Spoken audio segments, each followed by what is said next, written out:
చామకూర వెంకటకవి గారి ప్రతిపద్య చమత్కృతిని విజయ విలాసంతో సమన్వయం చెయ్యండి అన్న ప్రశ్నకు జవాబుని ఈ వీడియోలో తెలుసుకోబోతున్నాం. అంటే చామకూర వెంకటకవి గారు రచించిన విజయ విలాసం అన్న ప్రబంధం గురించి తెలుసుకుంటూ, ఆ విజయ విలాసం అనే గ్రంథములో చామకూర వెంకటకవి గారు ఏ విధంగా ప్రతి పద్యమునందు చమత్కారంని సాధించారో, ప్రవేశపెట్టారో ఇప్పుడు మనం తెలుసుకోబోతున్నాం. జవాబు: తంజావూరు నాయక రాజుల్లో అపర శ్రీకృష్ణదేవరాయలుగా కీర్తిగాంచిన రఘునాథరాయలు అభినవ భోజుడు అను బిరుదాంకితుడు, వీరుడు, సంగీత సాహిత్య విశారదుడు, కవి పండిత పోషకుడు. కృతులను అంకితంగా పుచ్చుకున్నవాడేగాక కృతులను రచించిన రాజకవి కూడా. కవులకే కాక కవయిత్రులకు తన ఆస్థానంలో స్థానం కల్పించిన రసహృదయుడు. రఘునాథ నాయకుని ఆస్థాన కవుల్లో అగ్రగణ్యుడు చామకూర వెంకటకవి.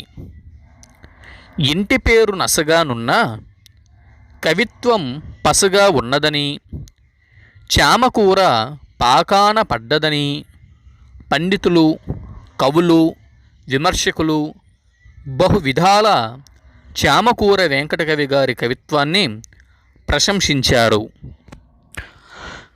అతి నేర్పుతో కూర్చిన తెలుగు పలుకుల పొందిక మధురాతి మధురంగా సంగీతం వలె ధ్వనించే శబ్దాలంకారాల సౌందర్యం, సున్నితమైన భావచిత్రాలు, శ్లేష చమత్కారంను ప్రదర్శించే పదాల విరుపులు, అర్ధగౌరవం కలిగిన అర్ధాలంకారాల సొగసులు ఆద్యాంతం ప్రదర్శించి ప్రతి పద్య చమత్కృతిగా విజయ విలాసం ప్రబంధాన్ని రచించి రఘునాథ నాయకునికి అంకితం చేశారు చామకూరవారు. చామకూర వెంకటకవి శ్లేష చమత్కారాలకు పెట్టింది పేరు. అలాంటి చామకూర వెంకటకవి గారి విజయ విలాసము ప్రబంధాన్ని అంకితం తీసుకుని ఆదరించిన రఘునాథరాయలు చామకూర వారి కవిత్వాన్ని ఏమని మెచ్చుకున్నారంటే, ప్రతి పద్యమునందు చమత్కృతి కలుగం జప్పనేర్తు వెల్లడ బెలుకౌకృతి వింటి మపారముగా క్షితిలో నీ మార్గం ఎవరికిన్ రాదు సుమి అంటూ ప్రతి పద్యంలో చమత్కారం చెప్పే నేర్పు వెంకటకవికి ఉన్నదని, అలాంటి కవిత్వాన్ని తాను విన్నానని, ఆ కవితా మార్గం అన్య కవులకు అసాధ్యమైందని పై పద్యం యొక్క భావం. కవిరాజు, రాజకవి అయిన రఘునాథ నాయకుని ప్రశంసకు పాత్రం అయిన చామకూర వారి ప్రతి పద్యం చమత్కారం విజయ విలాసంలో ఎలా నిర్వహింపబడిందో పరిశీలన చేద్దాం. చమత్ అనున్నది ధ్వన్యనుకరణ శబ్దం. చమత్కారం అనగా లొట్టలు వేసే విధంగా ఆస్వాదింపచేసే గుణం కలది అని అర్థం. కావ్యపరంగా చూస్తే చమత్కారం ఉన్న పద్యాన్ని చదివి పాఠకుడు లొట్టలు వేసేంతట ఆనందాన్ని పొందుతాడని, అలాంటి గుణాన్నే చమత్కారం అంటారని చెప్పుకోవచ్చు. క్షేమేంద్రుడు, నారాయణాది అలంకారికులు చమత్కారం గురించి కావ్యాల్లో దాని స్థానం గురించి వివరించి ఉన్నారు. చామకూర వెంకటకవి రచించిన ప్రబంధాలు రెండు. అవి సారంగధర చరిత్ర మరియు విజయ విలాసం. సారంగధర చరిత్ర 3 ఆశ్వాసముల ప్రబంధం. తెలుగులో పద్యకావ్యంగా సారంగధర చరిత్రను రాసిన వారిలో ప్రథముడు చామకూర వెంకటకవి. ఈ సారంగధర చరిత్రకు మూలం గౌరణ గారి నవనాథ చరిత్రలోని చౌరంగి వృత్తాంతం. చామకూర వారి రెండవ ప్రబంధ కావ్యము విజయ విలాసము. ఇది విలక్షణమైన, అద్వితీయమైన, అద్భుతమైన గ్రంథం. ఇందులోని ప్రతి పద్యం హృదయంగా శ్లాస చమత్కృతులతో ఆంధ్ర పాఠక లోకాన్ని ఆనంద డోలికల్లో ముంచెత్తుతుంది. ఇప్పుడు విజయ విలాసం కావ్య పరిచయం గురించి చూద్దాం. విజయుడు అనగా అర్జునుడు అని అర్థం. విజయుడి విలాసమైన కథలే విజయ విలాసం. వెంకటకవి కాలంలో శృంగార రసానికి ఉన్న ప్రజాకర్షణ కారణంగా ఆయన శృంగారాన్ని 3 ముఖాలుగా ప్రదర్శించటానికి విజయ విలాసంను ఎన్నుకున్నాడు. అర్జునుడు తీర్థయాత్రలకని వెళ్ళి ఉలూచి, చిత్రాంగద, సుభద్ర అను 3 కాంతలను వివాహమాడటమే ఈ కావ్యంలోని కథావస్తువు. ఇది 3 ఆశ్వాసముల కావ్యం. ఇందులో అర్జునునితో ఉలూచి వివాహం గాంధర్వ వివాహం, చిత్రాంగద వివాహం బ్రహ్మ వివాహం, సుభద్ర వివాహం రాక్షస చిహ్నాలు ఉండేటటువంటి వివాహం, ఉలూచి నాగకాంత కనుక పాతాళలోక వివాహం చేసుకుంది, చిత్రాంగద మానవకాంత కనుక చిత్రాంగద వివాహం మానవలోకానికి సంబంధించినది, సుభద్ర దేవకాంత కనుక ఈవిడ వివాహం దేవలోకానికి చెందినది. సుభద్ర శ్రీకృష్ణ బలరాముల చెల్లెలు. అయితే విజయ విలాసం అన్న ప్రబంధం యొక్క కావ్యం వివరాలు, నేపథ్యము, సందర్భము, పాఠ్యభాగ సారాంశము ఇవన్నీ కూడా నేను తదుపరి వీడియోలో అందిస్తాను. ఇప్పుడు మనం విజయ విలాసం ఏ ప్రబంధ కావ్యములో చామకూర వెంకట కవి గారి ప్రతిపద్య చమత్కారం అనే ఈ లక్షణం గురించి వివరించుకుందాం.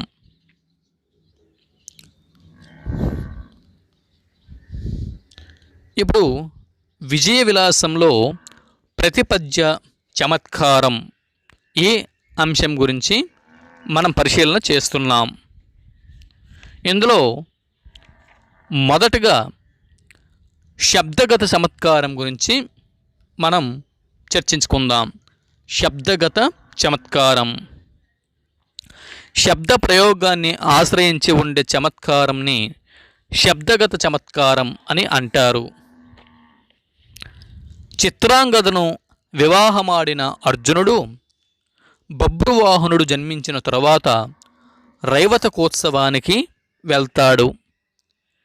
అక్కడ సుభద్రను చూసి ఆమె సౌందర్యానికి వివసుడైన అర్జునుడు యతివేషంలో చాతుర్మ్యాస వ్రతాన్ని బలరామకృష్ణుని కోరికపై అతని రాజ్యంలో ప్రారంభించగా ఆ యతిని సేవించుటకై బలరాముడు సుభద్రను నియమిస్తాడు.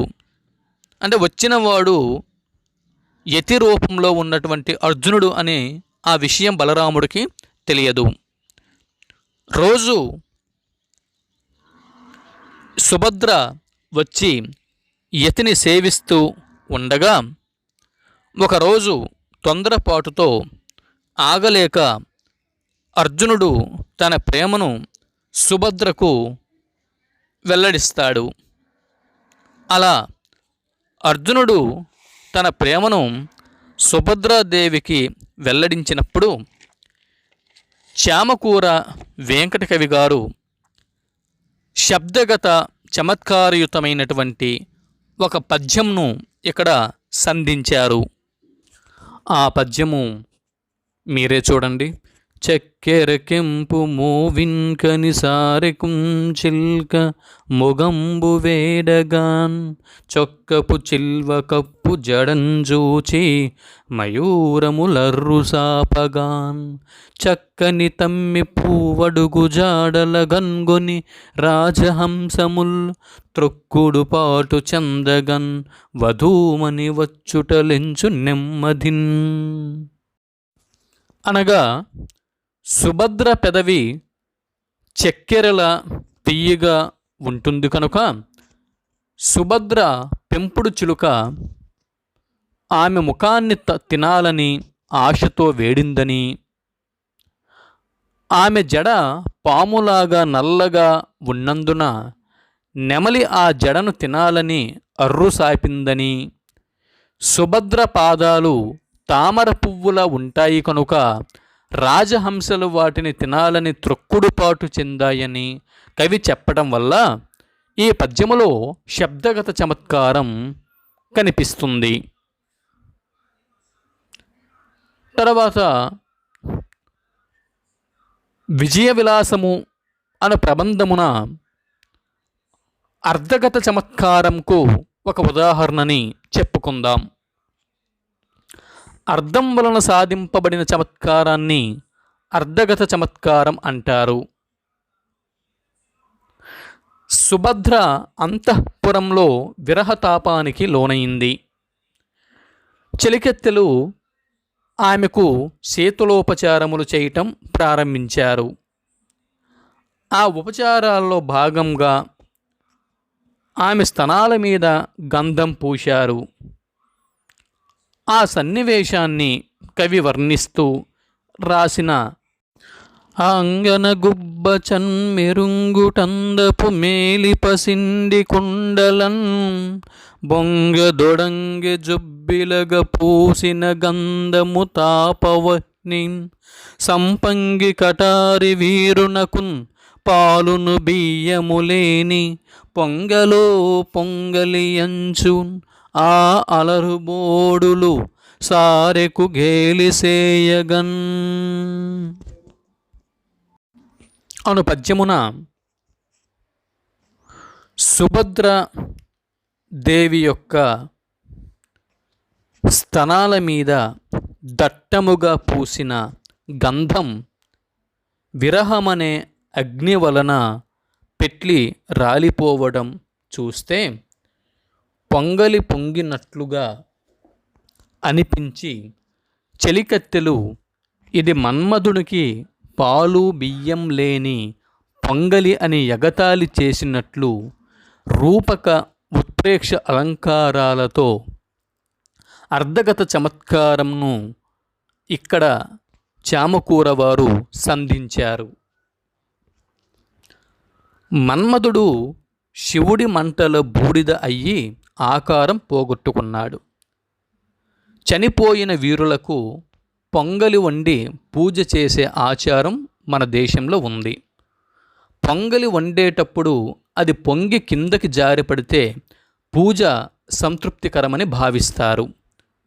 పొంగలి కుండలలో వండుతారు కనుక స్తనాలను బంగారు కుండలుగా వర్ణించి చెప్పడం రసవంతంగా ఉంది. పాలతో కూడిన పొంగలి పొంగి జారి పడేటప్పుడు తెల్లగా ఉంటుంది. స్తనాల మీద పెట్లి రాలిపోయే చందనం కూడా తెల్లగా ఉంటుంది. అందుచేత పోలిక రమణీయం. సంపంగి కటారి వీరుడు అనే ప్రయోగం వినూత్నంగా ఇక్కడ కనిపిస్తుంది. కనుక సుభద్ర స్తనాల మీద దట్టంగా పూసిన గంధం విరహమనే అగ్ని వలన పెట్లి రాలిపోవటం చూస్తే పొంగలి పొంగినట్లుగా అనిపించింది.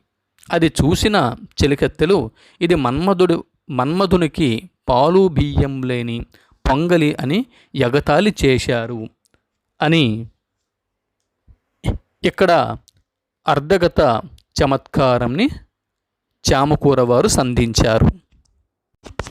ఇక మూడవది శబ్దార్థ చమత్కారం.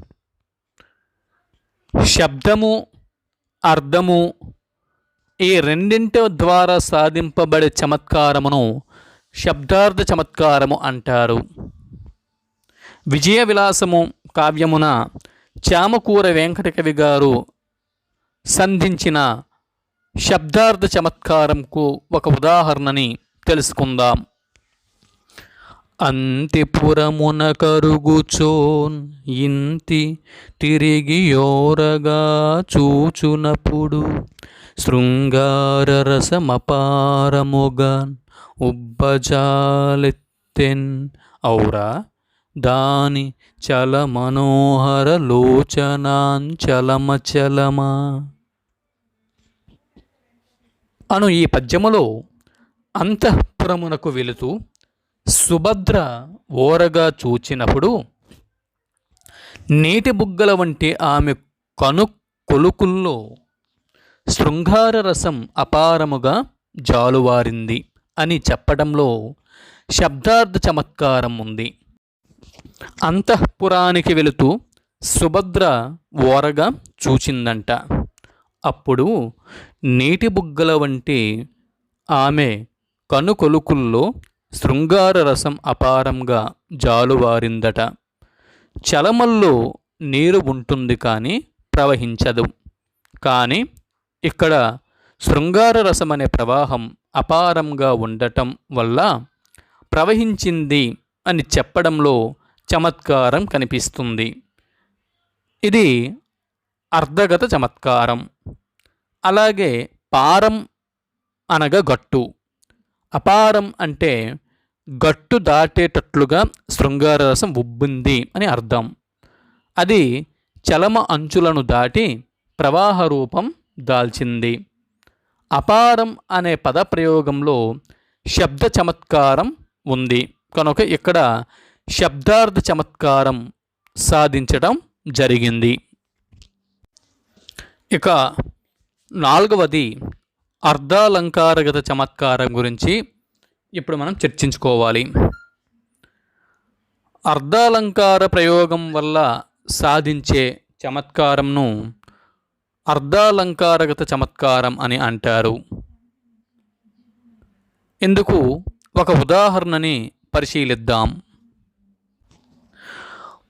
మృగమదము చెంత కుంకుమ రేఖవోలే నీలమణి పొంత నుదురి పోన్రేకువోలే మేఘము కురంగటను తీగ మెరుపువోలే అర్జునుని చెంగట సుభద్ర ఎలరినప్పుడు అన్నది పద్యం. అర్జునుని చెంత సుభద్ర మృగమదం చెంత కుంకుమ రేఖలాగా, నీలమణి చెంత బంగారు రేకులాగా, మేఘం చెంత మెరుపు తీగలాగా ఉందట. ఇక్కడ ఉపమాలంకారం ఉంది. అర్జునుడు నల్లనివాడు కాబట్టి అతడికి నల్లగా ఉండే కస్తూరిని, నీలమణిని, మేఘాన్ని ఉపమానాలుగా వాడటం, సుభద్ర మేలిమి బంగారు రంగులో ఉంటుంది కాబట్టి ఆమెకు కుంకుమరేఖ, బంగారు రేకు, మెరుపు తీగలను ఉపమానాలుగా వాడటంలో చమత్కారం ఉంది. అలాగే కస్తూరి, కుంకుమ, పువ్వులు, సుగంధ ద్రవ్యాలు, నీలమణి, బంగారు రేకులు ఆభరణ విశేషాలు. మేఘం, మెరుపు తీగ, మేఘ సంబంధాలు సజాతీయాలైన వాటినే సామ్యంగా తీసుకోవటంలో వెంకటకవి గారి చమత్కారం ఉట్టిపడుతుంది. ఐదవ అంశం శబ్దాలంకార చమత్కారం. అనుప్రాసాది శబ్దాలంకారాలతో కూడిన చమత్కారంను శబ్దాలంకారగత చమత్కారం అని అంటారు. మంచి మగడు వలియునంచు కోరుచునుండా మంచి మగడు కలిగే మగవ సుతుడు మన సుభద్ర సుకృత మహిమ ఏమనవచ్చు మనసు భద్రమయ్యే మనకు నెల్లా. ఈ పద్యంలో యమకాలంకారం ఉంది. మంచి మగడు అనే సమాసం మొదటి రెండు పాదాల్లో, మన సుభద్ర అనే అక్షర సముదాయం చివరి రెండు పాదాల్లో ఉంది. మంచి భర్త కావాలి అనుకుంటే మంచి భర్తే లభించాడని చెలికెత్తెలు అనుకోవటంలోనూ, మరియు మన సుభద్ర అదృష్టం చూస్తే మనకు కూడా మనసు భద్రమైందని చెప్పటంలో చమత్కారం ఉంది కనుక ఇది శబ్దాలంకారగత చమత్కారం. తరువాతి అంశం శ్లేషగత చమత్కారం. రెండు అర్థాలు కలిగే విధంగా రచిస్తే అది శ్లేష. అలా రెండు అర్థాలు అర్థవంతంగా ప్రయోగించటం వల్ల కలిగే చమత్కారం శ్లేషగత చమత్కారం. అటుల దేరిక్కి దంపతులు అరుగంజూచి జనులు రతి మన్మధులు వీరులనై తలచిరి. హరితురంగములు ఇంచు విల్లు అలరు తూపులు అందుయుండగ సంధియ మందనేల. అనగా రథమెక్కి వెళుతున్న సుభద్రార్జునులను చూచి జనులు వీరు రతి మన్మధులు అనుకున్నారట. హరితురంగాలు ఇంచువిల్లు అలరుతూపులు ఉన్నాయి కాబట్టి వాళ్ళు రతి మన్మధులే, సందేహం లేదు అంటూ కవి శ్లేష ద్వారా చమత్కారంని చూపడం జరిగింది. హరితురంగాలు అంటే అర్జునుడి పరంగా చూస్తే శ్రీకృష్ణుని యొక్క గుర్రాలు, మన్మధుడి పరంగా చూస్తే చిలుక గుర్రాలు. ఇంచువిల్లు అనున్నది అర్జునుడి పరంగా చూస్తే అందమైన విల్లు, మన్మధుడి పరంగా చూస్తే చెరకు విల్లు అని అర్థం. అలరుతూపులు అనగా అర్జునుడి పరంగా అందమైన బాణాలు, మన్మధుడి పరంగా పూల బాణాలు. కనుక ఈ సమాసాల అర్థాలు అటు రతి మన్మధులకు ఇటు సుభద్రార్జునులకు అన్వయించే విధంగా శ్లేషాలంకారంతో చెప్పటం వల్ల ఇక్కడ శ్లేషగత చమత్కారంని సాధించారు చామకూర వెంకటకవి గారు. ఇక తర్వాత మనం చెప్పుకోవలసిన అంశం లోకోక్తిగత చమత్కారం. లోకోక్తిగత చమత్కారం అంటే అర్థమేమిటి? లోకోక్తులు ప్రయోగించి సాధించే చమత్కారంని లోకోక్తిగత చమత్కారం అని అంటారు. ఇలాంటి లోకోక్తిగత చమత్కారములు విజయవిలాసం కావ్యంలో ఎన్నో ఉన్నప్పటికీ ఒక ఉదాహరణని తీసుకుందాం. శివుడిటు రమ్మటంచు దయచేసినచో తలకెక్కితివి ఉగ్ర వైభవమునన్ చూచుచోన్ అడుగు పట్టితివి ఏమనవచ్చు నీ గుణంబు అవునవున్ అందినను సిగయు అందకున్నను కాళ్ళు పట్టుకొందువు హరినాంక వేల కొలదుల్ కద నీ నడకల్ తలంపగన్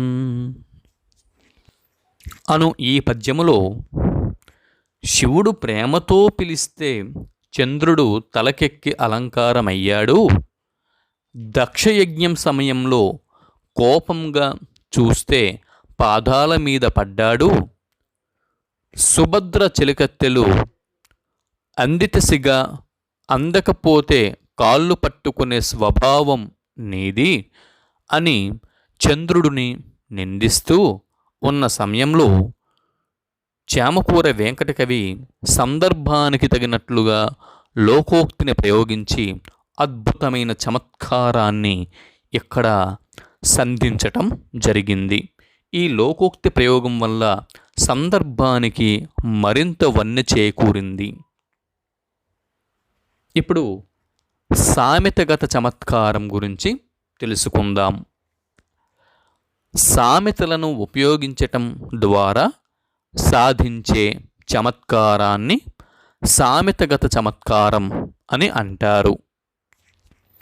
ఇక్కడ సామెతను ఉపయోగిస్తూ చామకూర వారు సాధించిన చమత్కారంని చూడండి.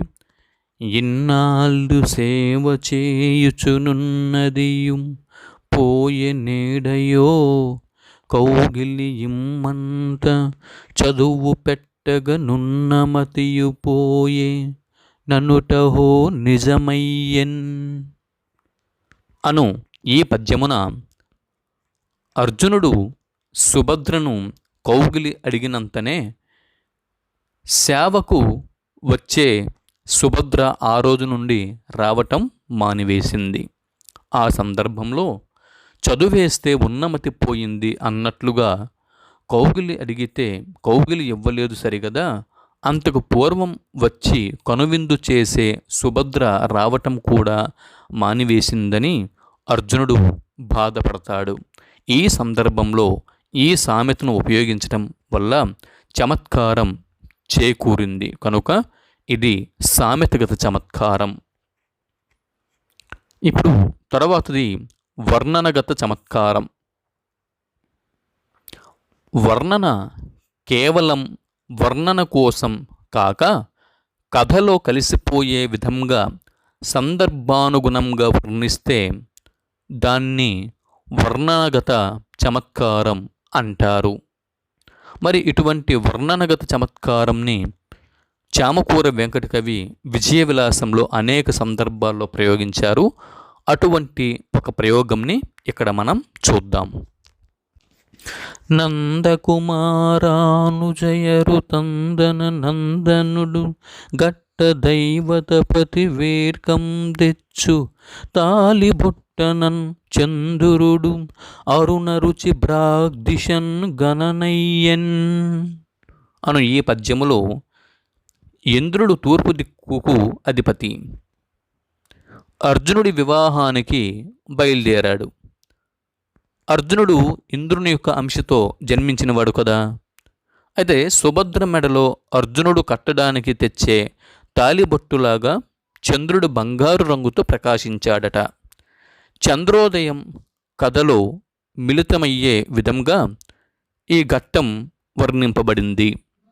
తూర్పు దిక్కునే చంద్రుడు ఉదయించినట్లు చెప్పటం, తాలిబొట్టు చంద్రుడు బంగారు రంగులో ఉండటం, రెండు గుండ్రంగా ఉండటం మొదలైన విశేషాలతో కూడిన ఈ వర్ణన చమత్కారంతో కూడి ఉండటం చేత దీన్ని వర్ణనగత చమత్కారం అని మనం చెప్పవచ్చు.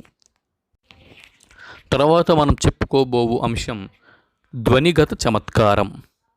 ధ్వని ప్రధానంగా అంటే మరొక అంతరార్థం స్ఫురించే విధంగా చూపే చమత్కారంని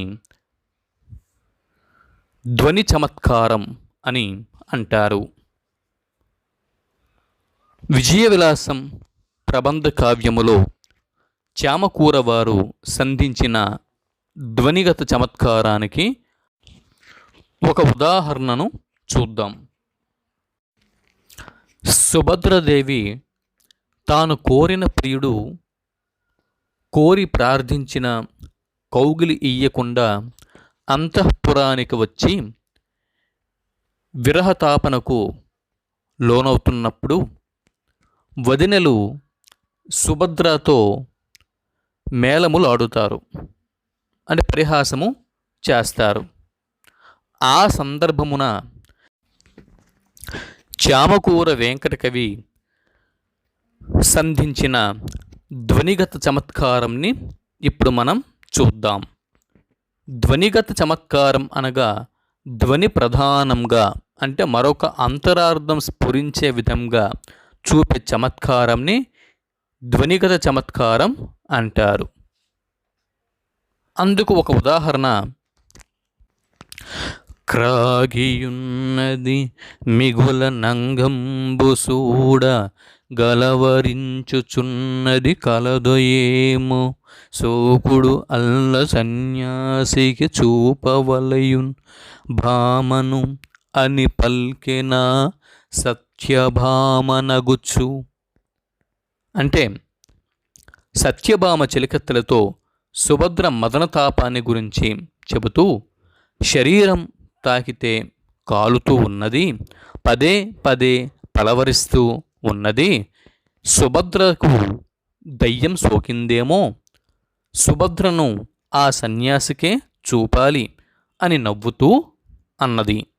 మునులు మంత్రబలం చేత దయ్యాలను పారద్రోలుతారు కనుక అతనికి చూపదామని సత్యభామ అన్నట్లుగా పైకి అనిపించిన సుభద్ర స్థితికి కారకుడు అయిన ఆ మునికి చూపితే అతని సాహచర్యంలో ఆమె స్థితి చక్కబడుతుంది అని అంటే ముని రూపంలో ఉన్న అర్జునుడు ఆమెకు మదనతాపం తగ్గించగలడు అన్న అర్థం ఇక్కడ ధ్వనిస్తుంది. సత్యభామ నవ్వులో ఆ ధ్వని చెలికెత్తలకు ధ్వనించింది, పాఠకులకు వినిపిస్తుంది. ధ్వని కారణంగా వచ్చిన చమత్కారం కనుక ఇది ధ్వనిగత చమత్కారం. ఇప్పుడు చామకూర వెంకటకవి గారు విజయ విలాసం కావ్యమున అనేక హాస్యగత చమత్కారముల్ని కూడా సంధించారు. అందులో ఒక హాస్యగత చమత్కారంని చూద్దాం. పరిహాసంతో కూడిన మాటల వలన సాధింపబడే చమత్కారానికి హాస్యగత చమత్కారం అని పేరు. చూడండి. అంగన ఇన్నాళ్లను ముని చెంగటికి బారి బారి సేవలు గావింపగబోదువు, నేడటు తొంగియు చూడవు అతడేమి దోషము చేసెన్ అన్నది పద్యం. అర్జునుడు కౌగిలి అడిగిన తరువాత అతని చెంతకు వెళ్ళని సుభద్రను వదినెలు పరిహాసం చేస్తూ, ఇన్నాళ్ళు ముని దగ్గరకు ఆసక్తితో పరిగెత్తేదానివి ఇప్పుడు అటు తొంగి కూడా చూడటం లేదు, ఆ ముని ఏం తప్పు చేశాడు అని అడిగారు. పారి పారి వెళ్ళేదానవు తొంగియు చూడవు అనటంలో సున్నితమైన హాస్యం ఉన్నది. వదినే మరదల్లా ఈ హాస్యం హాస్యగత చమత్కారానికి ఉదాహరణ. ఇక తరువాతది సంభాషణ చమత్కారం. సందర్భోచితంగా వినేవారికి ఇంపు కలిగించే విధంగా సంభాషణను కూర్చడంను సంభాషణ చమత్కారం అని అంటారు. ఇప్పుడు సంభాషణ చమత్కారం గురించి విజయ విలాసం కావ్యం నుండి ఒక ఉదాహరణని చూద్దాం. ఎంచగాం తగునత్తమామలను తా నిల్వేల్పులంగా మన ప్రాంచద్భక్తిని సాధ్వియందురు, అది మీ పట్లన్ నిజంబయ్యే నేడంచున్ చేరి సభీపురంధరులకు ఆహ్లాదంబుగ పల్కి మ్రొక్కించెన్ దేవకి అప్పుడు అర్ధహిమరు బాలికన్. సిగ్గు వల్ల అత్తామామలకు నమస్కారం చేయని సుభద్ర తప్పిదాన్ని దాచిపెడుతూ దేవకి అత్తామామలను దేవతలుగా పూజించే స్త్రీని సాధ్వి అంటారు. సుభద్రకు దేవతలే అత్తమామలు అయ్యారు అని శచీదేవికి ఇంద్రునికి ఆనందం కలిగే విధంగా మాట్లాడిన దేవకి వాక్చాతుర్యం సంభాషణ చమత్కారానికి ఇక్కడ ఉదాహరణగా చెప్పవచ్చు. ఇక చివరగా రసగత చమత్కారం గురించి చూద్దాం. శృంగారాది రసాలను వర్ణించేటప్పుడు రసోచితమైన భావాలను చమత్కారంగా చెప్పటాన్ని రసగత చమత్కారం అంటారు. విజయ విలాసంలో ఒక ఉదాహరణని తీసుకుందాం. నెరికొప్పుకొన ఘోర నిమిరిన ఎంతనే తలుకులే ముద్దు చెక్కిలి చెమర్చే, తలుకులే ముద్దు చెక్కిలి నొక్కినంతనే వలిగుబ్బ చనుగవ పులకరించే అనే ఈ పద్యమున సుభద్ర అర్జునుల సంగమకేలిని వర్ణిస్తూ వెంకటకవి చూపిన చమత్కారం రసిక జన హృదయ రంజకమైన శృంగార రసగత చమత్కారంగా చెప్పవచ్చు. ఇక ముగింపుని చూద్దాం. చామకూర వెంకటకవికి చమత్కారం అంటే ఏమిటో తెలుసు, చమత్కారం ఎలా సాధించవచ్చో తెలుసు, చమత్కారం అంటే ఎంత రసానందం కలుగుతుందో తెలుసు. అందుచేతనే ప్రతి పద్యంలో చమత్కారం ఉండే విధంగా విజయ విలాసంను రచించారు చామకూరవారు. చమత్కారం ఒక్కటే కావ్య లక్షణం అయితే విజయ విలాసం ఒక్కటే తెలుగు సాహిత్యంలో కావ్యం అవుతుంది. చామకూర వెంకట కవి ఒక్కడే కవి అవుతాడు. ఇదండి చామకూర వెంకట కవి యొక్క ప్రతి పద్య చమత్కారం విజయ విలాసం కావ్యములో. మరో అంశంతో మరో వీడియోలో కలుద్దాం. నమస్తే.